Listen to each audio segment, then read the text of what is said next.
Hello and welcome to Galaxy TV's Prime Time News. My name is Irebami Salako. We begin with headlines. National Economic Council constitutes Committee on National Electrification to achieve objectives of the National Electrification Strategy and Implementation Plan. Plus on the news, National Assembly gives President Bola Tinubu permission to borrow 1.77 trillion naira to fund part of the 2024 budget. From the international scene, judges at the International Criminal Court (ICC) issues arrest warrants for Israel's Prime Minister and former Defense Minister, as well as Hamas's military commander. Details of this in Kamil Wilson. Do stay with us.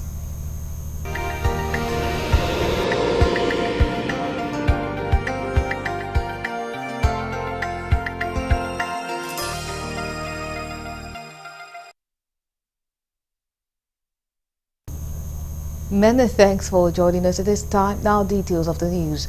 President Bola Tinubu has assured that his administration will continue prioritizing welfare of the poor and most vulnerable, even as economic reform bears fruit.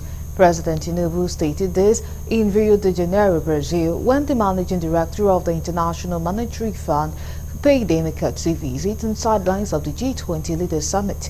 While acknowledging the reforms had weakened Nigeria's purchasing power, President Tinubu said his administration will continue to provide social safety nets to cushion the unintended consequences. Congratulating the IMF chief on her election for his second term in office, President Tinubu appreciated her support in implementing the reforms, calling for more institutional backing for stability and sustainable growth. In her remarks, the managing director, who expressed a desire to visit Nigeria, commended Tinubu's administration's economic reforms and their positive indicators.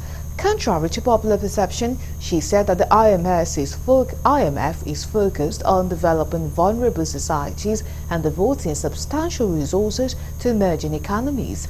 The managing director expressed the fund's readiness to offer technical support for the budgeting process, adding that it will assist Nigeria in achieving the best possible results from loans.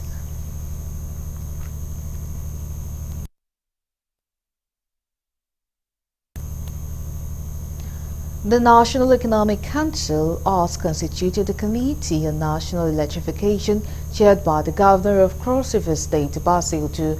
The committee is tasked with the responsibility of deepening state's engagement within the Electricity Reform Act of 2023 to achieve the objectives of the National Electrification Strategy and Implementation Plan. Ondo State Governor Lucky Aiyedatiwa into this while in company of others, briefing state as correspondent as part of resolutions reached at the end of the Federal Executive Council meeting presided over by Vice President Kashim Shettima. Strategy and Implementation Plan, NESIP, by the Managing Director of Rural Electrification Agency, REA. The MD of the agency briefed the Council on the impact of its activities in providing rural electrification to institutions, healthcare facilities, and business settings in the country. In another development, the Council has received the position of 33 states over the creation of state police, with the remaining 3 states of Adamawa, Kebbi and Kwara given a week from now to submit their positions. Governor of Bayelsa State, Doye Diri, said this to assist the Council make a definite standpoint of the federating states over creation of state police in the country. Police Council was updated with the submission of the establishment of state police, and it was reported that 33 states have submitted their positions, while 3 states are yet to do so. And these 3 states are Adamawa, Kebbi, and incidentally Kwara. Meanwhile, the Accountant General of the Federation also briefed the Council the nation's account balances as of 20th November 2024. The excess crude account stands at $473,754.57.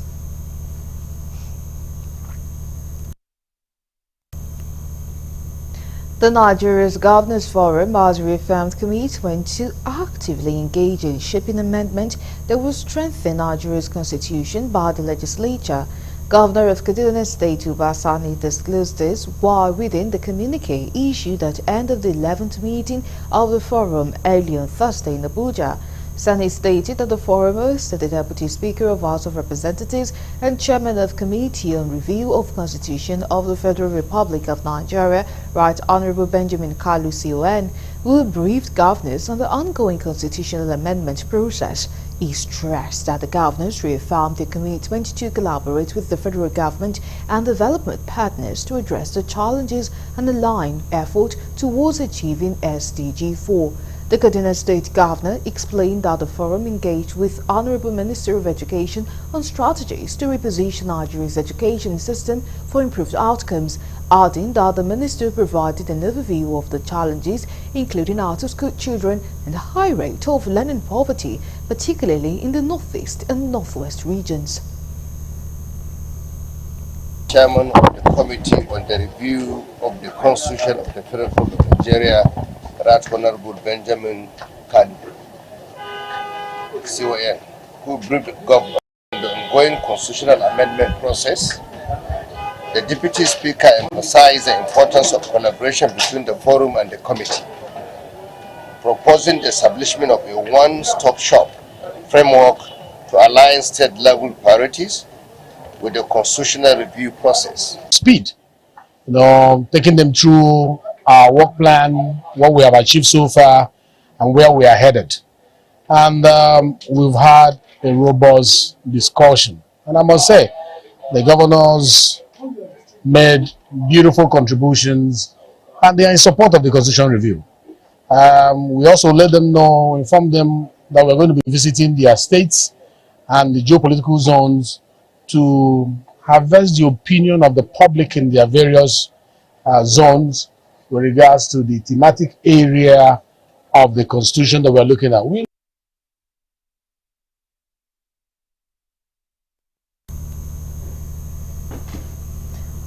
The Nigerian senators called for adequate security personnel to secure Adema and Mati local government areas in Borno State. During Tuesday's plenary session, the Senate also mandated this committee on Army and Air Force to ensure the effective implementation of the directive. Correspondent Kolojo reports that the decision followed a motion entitled Urgent Need to Deploy Adequate Security Personnel to Endangered Local Government Area in Borno State, sponsored by Senator Mungunu Tahir, representing Borno North. The Senate notes that for many years, Borno State has been bedeviled by insurgency, with communities facing one form of attack or the other every now and then. Aware that recently relative peace has been restored in Borno State due to efforts of the Nigerian armed forces, which are commendable. However, some communities are still besieged by insecurity, as Guzamala local governments do not have any civil authority in place, no military presence. In his remarks, Senator Eliun Dumi, representing Borno South, advocated for the engagement of special operations similar to those employed by the Chadian government in combating banditry, kidnapping, and Boko Haram insurgency. The Chadian government led the operation by their president. We are not saying that we should do that, but there should be a special operation, because this problem is cancerous and is expanding. We are talking about them in Sokoto, Kebbi now. We are talking about them in Niger. They are going to Plateau. They are drawing the second cycle. The main purpose of government is security and welfare of its citizens. It's there in our constitution. We cannot change it. Senator Ned Nwoko, representing Delta North, supported the motion and emphasized the need for national dialogue with disgruntled groups. He also highlighted the importance of military collaboration and empowerment. We must look at the reasons why people are agitating, why people are fighting, why they are willing to carry guns to be killed or kill. We cannot have a nation where some parts of the country are no-go areas. It just doesn't make any sense. My solution is a very simple one, and I've said it and I keep saying it. We need to have a national dialogue. We can come together as the leader of the state to mobilize the legislature in the state to see how we can use part of our national intervention fund to contribute something to the security of our environment. If you can secure the lives and properties of our people, that is the best thing we can do for them.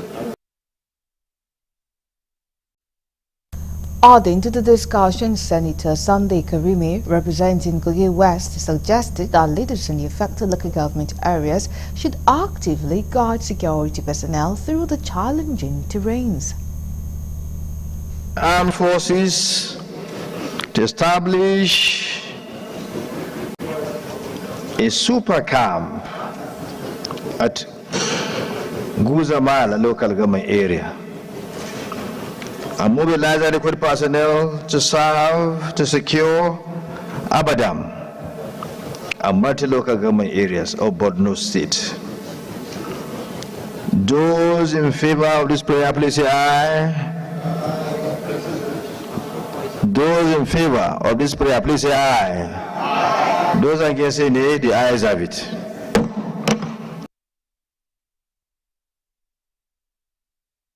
Deputy Senate President Barau Jibrin commended President Tinubu and security forces for their effort in combating insecurity.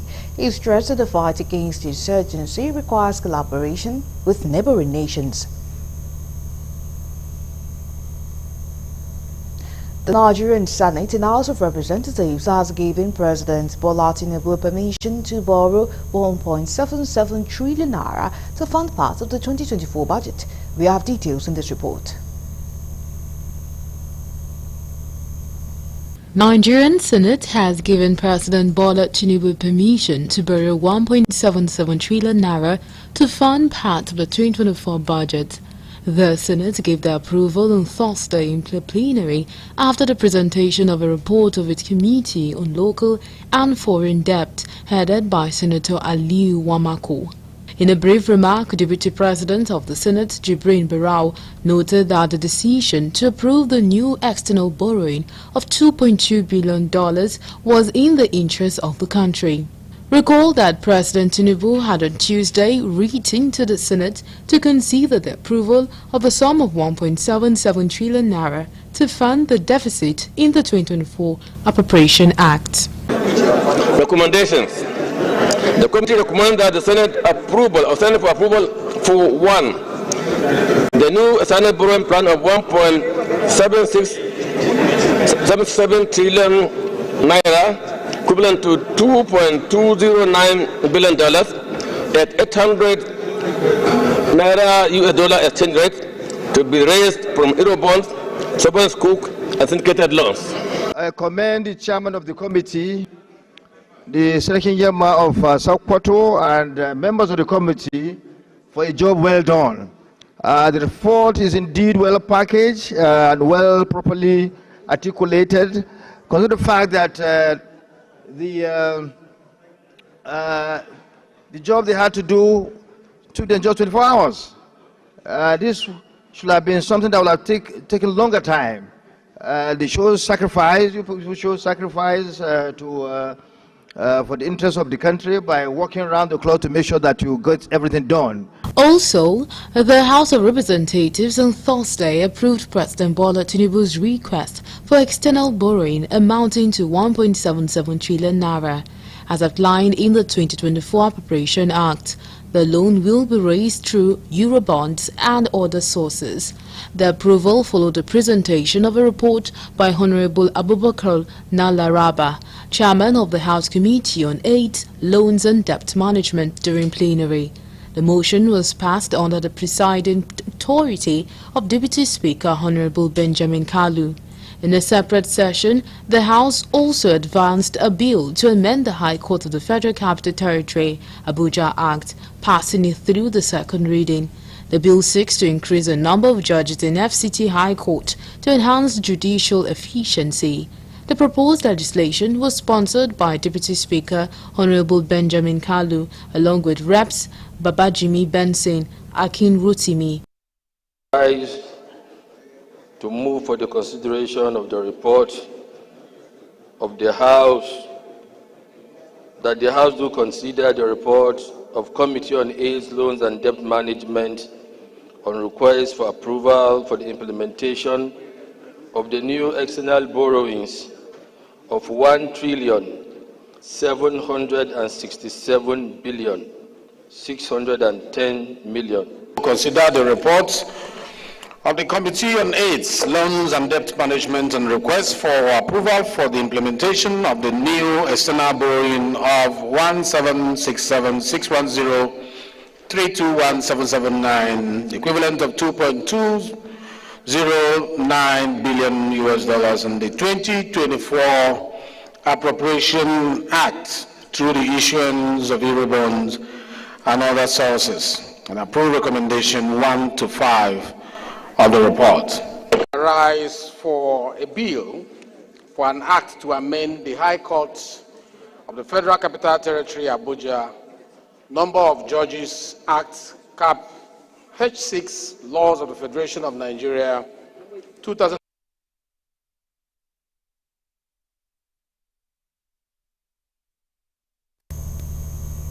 We go still on to the news in Galaxy TV. Coming up next.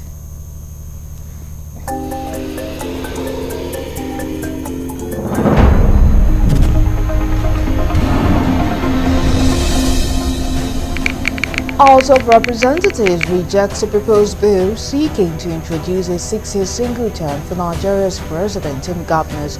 Details of these and more coming after the break. Please stay with us.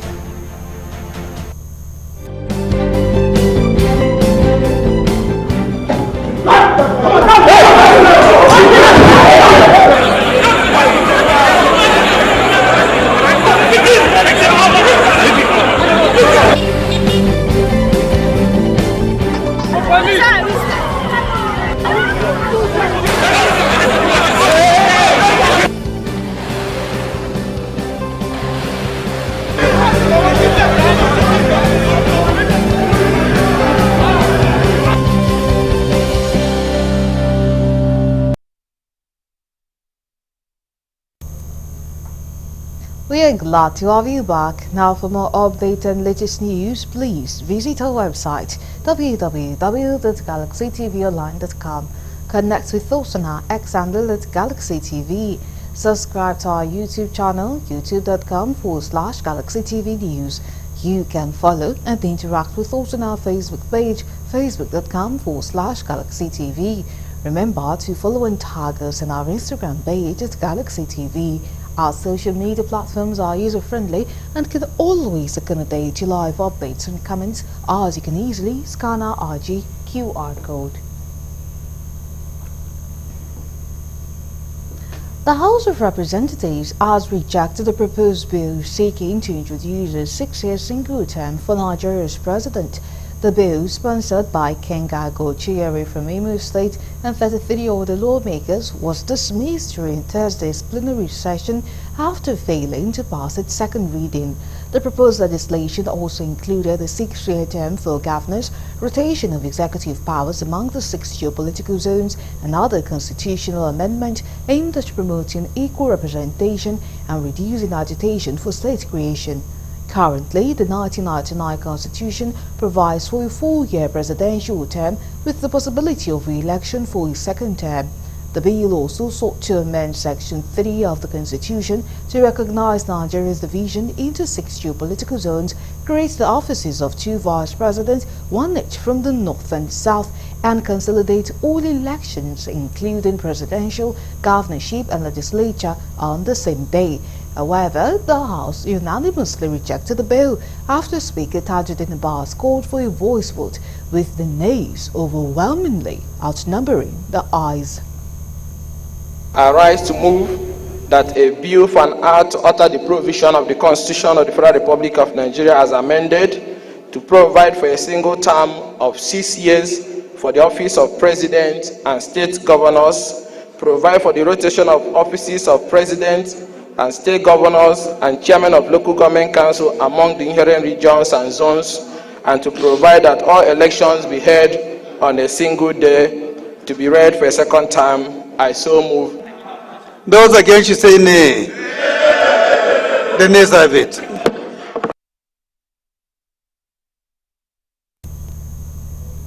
Still with the Green Chambers, members of the 10th House of Representatives and other stakeholders have called on Nigerians to support out-of-school children, stressing the urgency of the situation. The Nigerian child is currently out of school, with 60% of this population being girls. They also urge state governors to adopt at least 5 out-of-school children as a step towards addressing the alarming number of children without access to education in Nigeria. This call was made by Honorable Kefilat Ubara, chairperson of the House Committee on Women Affairs, during the National Children Leadership Conference organized by the Children of African Leadership and Values Development Initiative, CALDEF, founded by Honorable Bamidele Salam. Country Director of Plan International Nigeria, Charles Osei, advised participants to transform knowledge from schools into practical skills to solve societal problems, while Honorable Abdul Samad Disuki highlighted the need to bridge the generational gap caused by social media. He called for deliberate efforts to empower, educate and enlighten young Nigerians. Dr. Aminu Maida, Executive Vice Chairman of the Nigerian Communications Commission (NCC), represented by Ajia Nafisa Usman, encouraged participants to use technology and social media positively for intellectual growth, emphasizing its potential to shape a better future for the younger generations. The social media has widened the gap between our generation, the older generation and the younger generation. And I strongly believe it's high time we start having intergenerational coming together so that we can share knowledge. And based on that, I came up with this thesis of this 5 E's, that we have to be deliberate to empower the younger generation. There are policies, there are frameworks that have been developed to protect you. Don't forget that. Because knowledge of your rights, knowledge of what can keep you safe is the first way, is the first approach to protecting yourself. You have the resources, whether you own a smartphone, a tablet or a laptop, you have the resources to read and better yourself. Social media can be good if you are using it for educative purposes, but it can also be a distraction for you. All of us, you don't have to be rich to do it, to adopt a child today, a child that is out of school today, because the percentage of children that are out of school as we speak today in Nigeria is 1 child out of 3 children is out of school everywhere in Nigeria as we speak.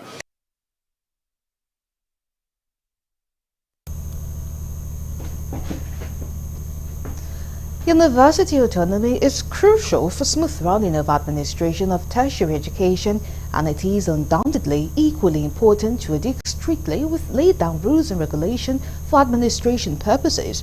Flagrant disregard to rules and regulation by some superior powers will only distrust the progressional stride of such institutions. Galaxy News correspondent Lebi Joseph takes a look at university administration system, especially the procedure for appointment of Vice-Chancellor, in this report. The Vice-Chancellor of University plays a leading part in shaping the academic development, particularly recruitment of senior staff. The VC is also saddled with the responsibilities of attracting sustainable financial base to aid in delivery of the university's mission, aims, and objectives.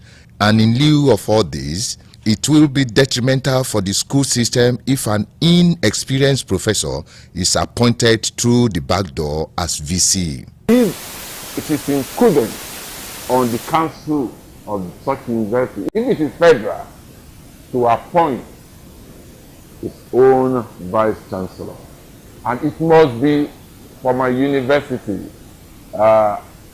everybody will be allowed to apply, and a search committee will be put up by the Senate of the university. Such committee is made up of experienced professors who will go out, even outside the country, to look at capable hands that will be able to run with the mission and vision of the university. Those who are professors that have the capacity to become vice chancellor go through processes. Your intention must be made known, and there are councils set up to interview and shortlist candidates for the position of the vice chancellor. And after the shortlisting, then the selection is made. Professors are involved. It's like a democratic process. Academic Staff Union of Universities, ASU, which is in support of university autonomy, decried the impudence of some governing council that flagrantly disregard laid down rules for day-to-day runnings of university system. Candidates must have a PhD before to stand, because you cannot preside over a meeting where PhD is going to be awarded without you having a PhD. Number two, you must have been a professor for minimum of 10 or 12 years, I cannot remember now, 10 or 12 years within the system. Number three, you must have acquired academic grants, research grants, before you get to that level. For you to be a vice chancellor, you must have been a professor. And for you to rise to the post of a professor, it takes some time, following the promotion process from your lecturer 2 to your lecturer 1 to senior lecturership to associate professorship, and then to the professorship holder. And your management acumen too in the university also gives you credence to that position. You must have been in the management team. For Nigerian universities to have better ratings in the Committee of Tertiary Institutions of the World, merit should be the yardstick for appointment into crucial positions like the VC. From Lagos, this is Lebi Joseph reporting for Galaxy TV News. And to other stories, Finnish Nigerian separatist leader Simon Ekpa has been arrested in Finland alongside 4 others on suspicion of terror-related activities, including incitement to violence and terrorism financing. According to local publication, Ekpa was remanded in custody by the Pishtim District Court on charges of public incitement to commit a crime with terrorist intent. The publication reported that the Finnish Central Criminal Police confirmed the arrest in a statement on Thursday, noting that the other suspects were apprehended for allegedly financing terrorist activities. Ekpa is accused of coordinating violent actions against civilians and authorities in Nigeria's southeast region from Finland, using social media platforms to further his agenda. Detective Chief Inspector Otto Utunen, who leads the investigation, revealed the man has carried out this activity, among other things, on the social media channels. The Finnish National Bureau of Investigation disclosed that Ekpa, alongside other suspects, 2 of whom reside in Helsinki, faces charges of financing terrorism. This is not the first time Ekpa has encountered Finnish authorities. In 2023, he was briefly detained on allegations of fundraising fraud. Ekpa has also gained notoriety for his separatist rhetoric, particularly his calls to disrupt Nigeria's elections.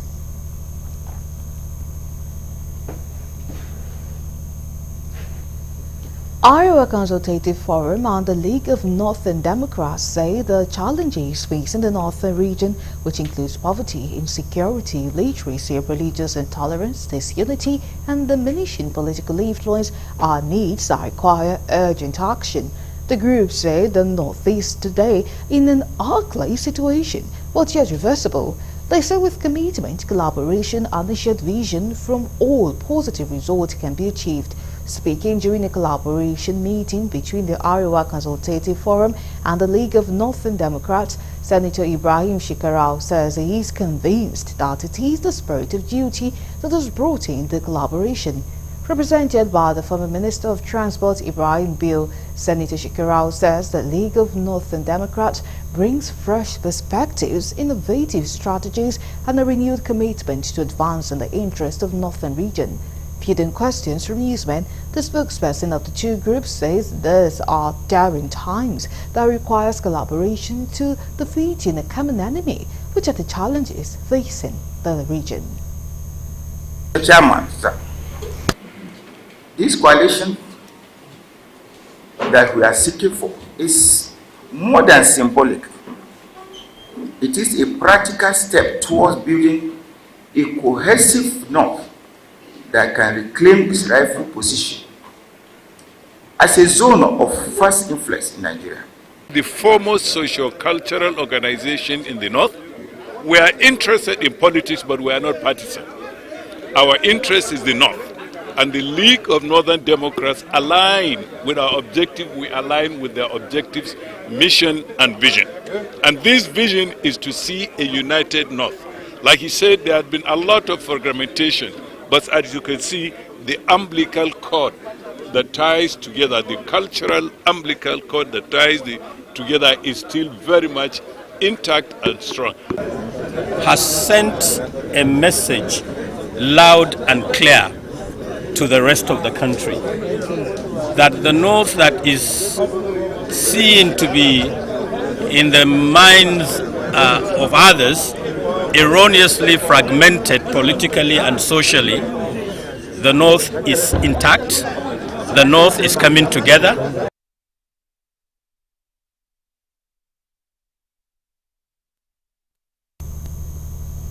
And to all those stories, Nigerian Red Cross, in collaboration with the Ministry of Health, the NCDC and other relevant stakeholders, has activated a robust response plan to address Mpox disease across the country. Director of Health and Care for the Nigerian Red Cross, Dr. Munir Jega, stated this in Kaduna during a training of health workers from 15 states across the country. Dr. Munir Jega explained that Mpox is a global health disease that is affecting many countries, including Nigeria. He stressed the preparedness strategy is also being developed for the northern region, aimed at reducing disease transmission and protecting vulnerable populations, especially in low-burden states.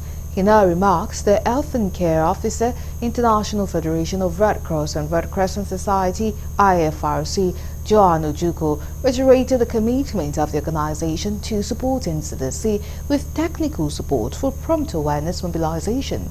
Participants, while promising to step down knowledge acquired, stressed the urgency of the problem, insisting that decisive action must be taken to mitigate and prevent further spread of monkeypox disease. Completing the training for the 15 other states that are remaining, and basically what we do is to train them on the disease itself so that they understand its epidemiology and its surveillance process, and also the risk communication. How are they going to go into the communities to educate the populace on how to prevent themselves, how to identify these diseases. So today we are supporting NCDC with technical support in providing information and raising awareness on the mpox, starting with our state epidemiologists and health educators, as well as some of our Red Cross branch teams. So the idea is to have a strong preparedness action through this training, where we equip all the staff about the mpox disease. I'm going to tell them, based on the new knowledge I've acquired, that it has to be embraced, because by IDSR it is integrated, meaning that when a disease surveillance go out for active case search, you don't need to say, okay, you are only for measles or for Lassa fever or for any other disease. It is incorporating. So it then means that with the understanding I've gotten, I have to tell them to know more about the case definition of mpox.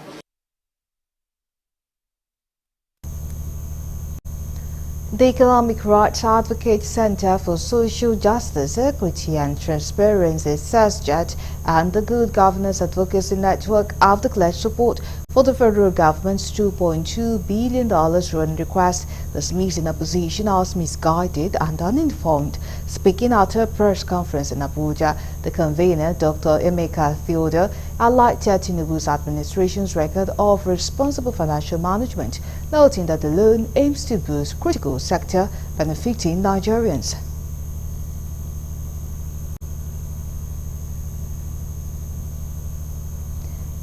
Now moving on to other stories.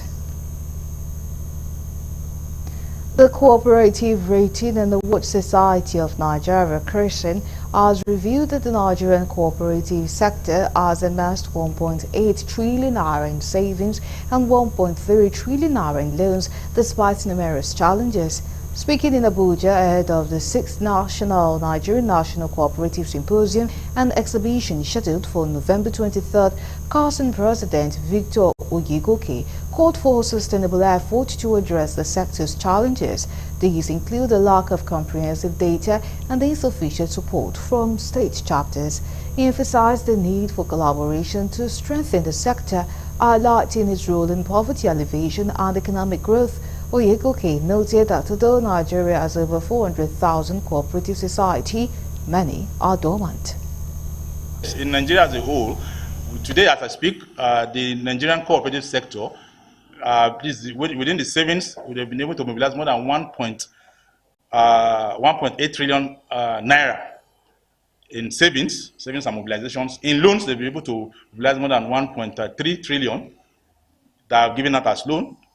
In these things, and like I said, we have over 400,000 individual membership in cooperatives. He also highlighted the sector's contribution to housing, consumer goods and other areas, and announced that awards will be presented to individuals for their impact, including the Minister of Interior, Dr. Olubunmi Tunji-Ojo, recognized as the best performing minister. Omolara Sevensen, National Coordinator of the Nigerian Women for Agricultural Progressive and Development Initiative, urged greater cooperation among members, particularly youth, women and farmers, to leverage government support for cooperative growth. We've not been getting any support, but since the coming on board of the new, this renewed OPA administration, renewed agenda of President Bola Ahmed Tinubu, I can tell you categorically that the government has been doing a lot for the cooperative sector in Nigeria. Major problems we have is the lack of a cooperative system that works, like I said, from data collections to cooperation amongst the youth, the farmers, both the youth and the women and the state government, all the way to the federal government. So Nigerian Women for Agricultural Progressive and Development Initiative is a proud sponsor.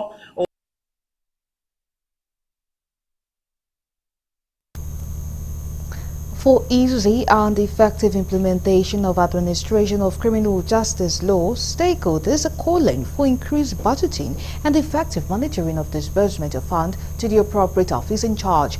This is a resolution agreed during the two-day training of stakeholders on ACJL implementation held at the City Center in Benin City.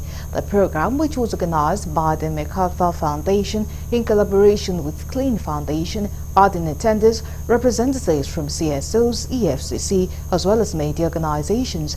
Representatives, among others, speaking in Justice Administration, the head of Program MacArthur Foundation, Blessing Abere, rights activist and monitoring committee, head of ACTL in Edo State, up on adequate funding for effective justice delivery system.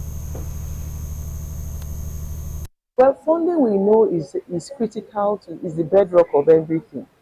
As you've heard in the last whole of today, much of all the things that need to happen for the ACJL to work effectively is hinged on funding. Even though that there are other aspects which they are already trying and we're already seeing improvements.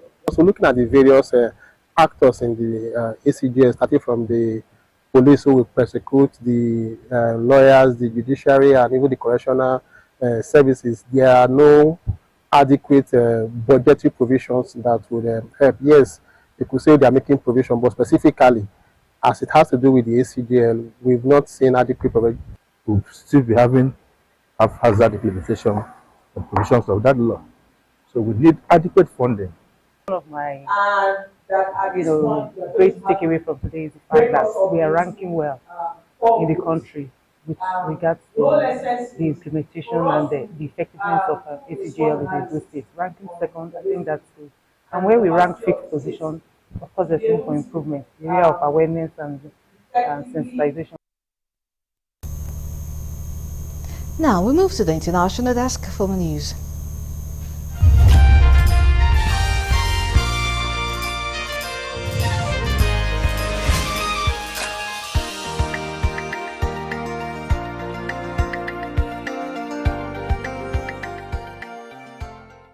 Hello and welcome to the foreign news.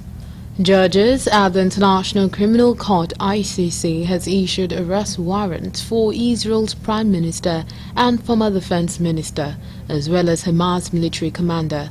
A statement said a pre-trial chamber had rejected Israel's challenges to the court's jurisdiction and issued warrants for Benjamin Netanyahu and Yoav Gallant.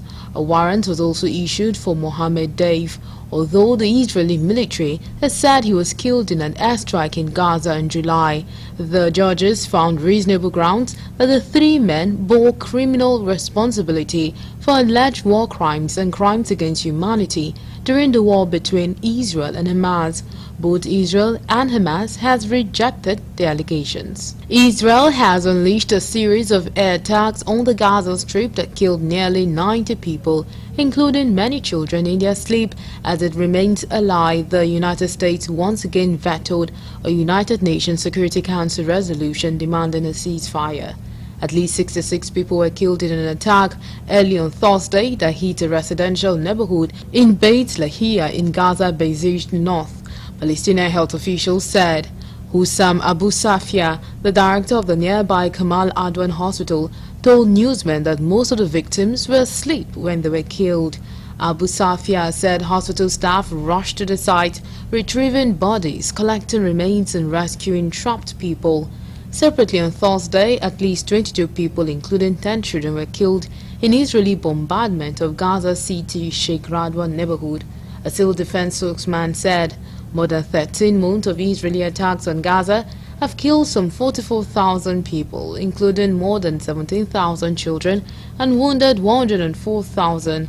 With aid largely cut off, many in the densely populated territory are now facing the threat of starvation.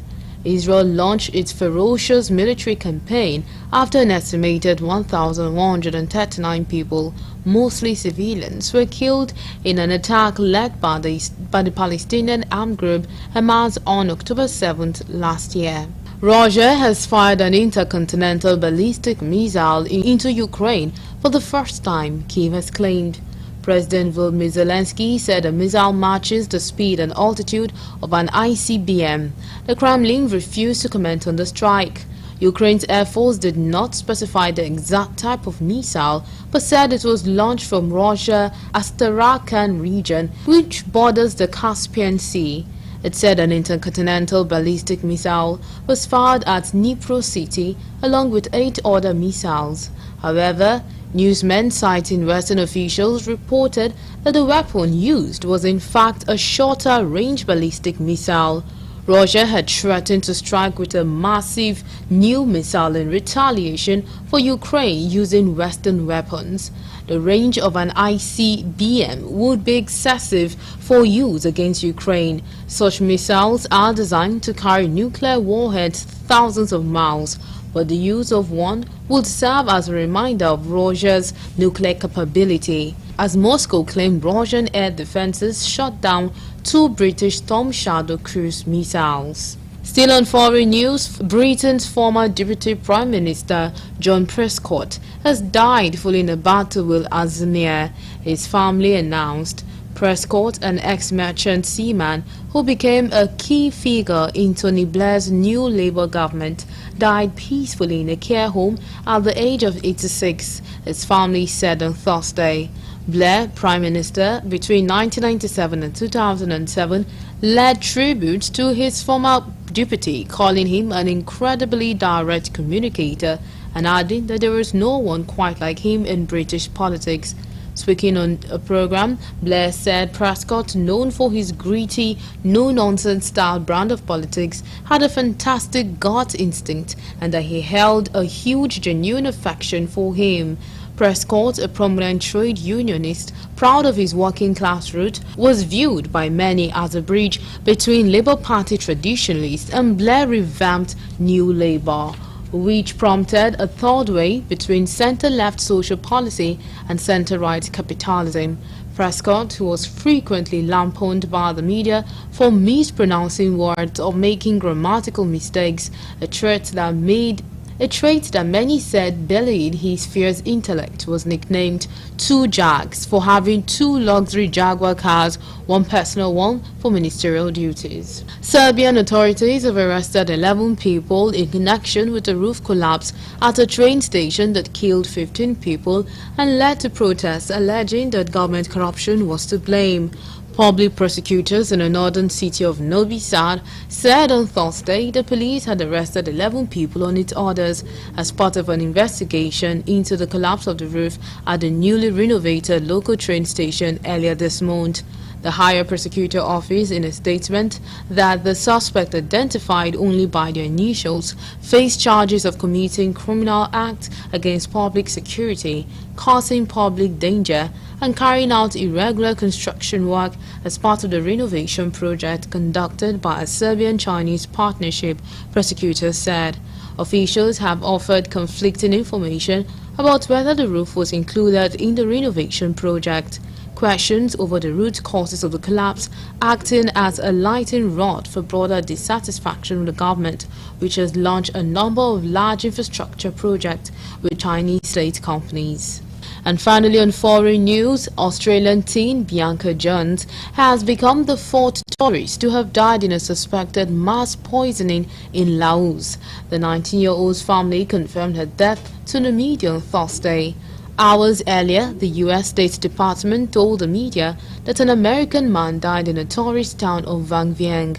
2 Danish women, aged 19 and 20, also died last week in Laos. Danish authorities confirmed, declining to share more due to confidentiality concerns.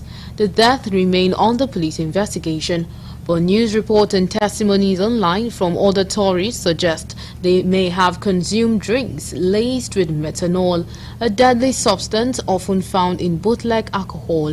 Vang Vieng is a small riverside town in central Laos and a hub for young Westerners backpacking across Southeast Asia. It's home to the Banana Pancake Trail, a popular backpacking route spanning Thailand, Vietnam, Laos and Cambodia. Benny's friend Tony Bollis is in hospital in life support, while a British woman is also reportedly in the hospital. New Zealand's foreign ministry told newsmen that one of its citizens was also unwell from suspected methanol poisoning. And that's all we have on the foreign news.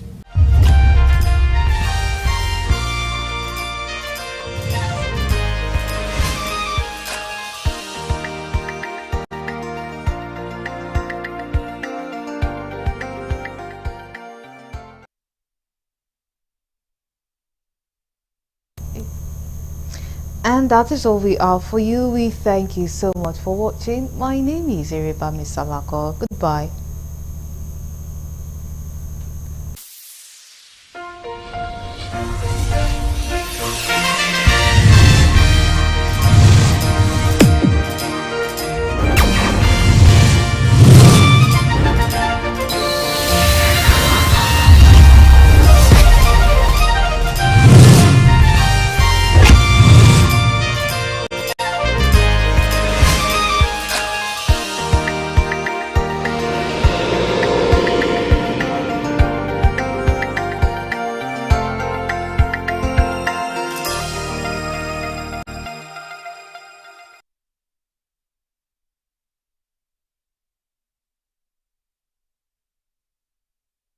Vacancy exists for